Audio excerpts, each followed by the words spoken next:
हैं कि दिल का क्या कमाल है। दिल में तरह तरह की ख्वाहिशात जन्म ले रही होती हैं, दिल में तरह तरह के ख्यालात आते हैं, दिल में ही वहमो गुमान और शक व शबाब पैदा होते हैं। ये दिल का ही कमाल है सारा। लेकिन ये चीज़ें पैदा होकर किसको हिट करती हैं? हमारी सोच को हिट करती हैं। कैसे? ये सारी चीज़ें जो पैदा होती हैं दिल में, इसकी कमांड एंड कंट्रोल जो है ना, ये फौरी तौर पर किसको जाकर हिट करता है? दिमाग को। और दिमाग में केमिकल रिएक्शन, ये साइंस ने अब साबित कर दिया है, दिमाग में केमिकल रिएक्शन होते हैं, उसके नतीजे में हमारी सोच बनेगी। ज़ाहिर है जैसा हम दिल में ख्यालात लाएंगे, ख्वाहिशात लाएंगे, तरह तरह की वहमो गुमान, शक व शबाब, वही चीज़ें जाकर हमारे दिमाग को हिट कर रही हैं और हमारी सोच को हिट कर रही हैं। तो लिहाजा दिल को साफ़ रखें, महफिल अच्छी में बैठें, ज़बान से अच्छे अल्फाज अदा करें, तो क्या ख्याल है माशरे में बेहतरी नहीं आ सकती?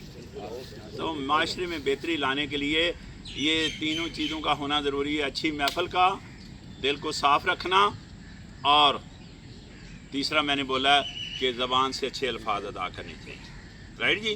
अब देखें, दिल की कैफियत की बात कर रहे हैं ना, दिल पर बहुत ज़ोर दिया गया है, दिल पर बहुत ज़्यादा ज़ोर दिया गया है। कायनात के सबसे बड़े साइंसदान ने तो ये कहा है कि इंसानी जिस्म के अंदर एक गोश्त का टुकड़ा है, अगर उसमें ख़राबी आती है तो पूरे जिस्म में ख़राबी आती है। कायनात के बहुत बड़े साइंसदान ने यह कहा है कि अगर इंसानी जिस्म के अंदर गोश्त का एक टुकड़ा है, उसमें अगर बेहतरी आती है तो पूरी जिस्म में बेहतरी आती है। तो कायनात के बहुत बड़े साइंसदान कौन हैं? अल्लाह के प्यारे नबी हज़रत मोहम्मद सल्लल्लाहु अलैहि वसल्लम।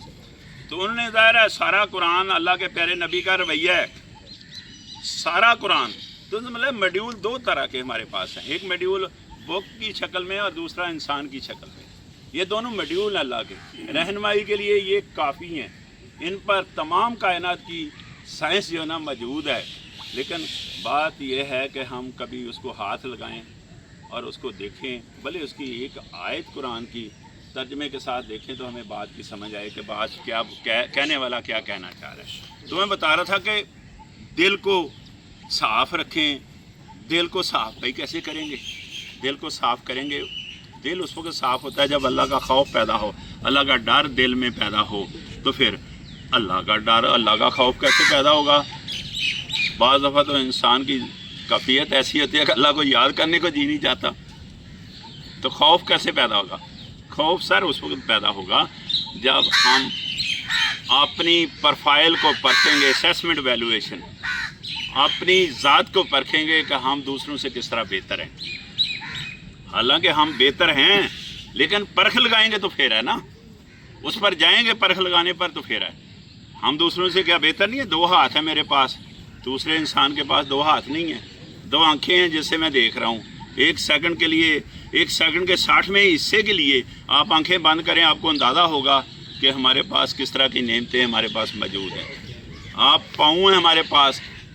और इससे सबसे बढ़कर मैं मेंटल हॉस्पिटल में जाता हूँ, बाकायदा वाटर फिल्ट्रेशन प्लांट वहाँ लगे हैं उनकी इंस्पेक्शन के लिए, मेरे साथ शराज साहब भी गए हैं। वहाँ इंसानों की कैफियत और हमारी कैफियत, हमारी ज़हनी कैफियत कितनी बेहतर है उनसे।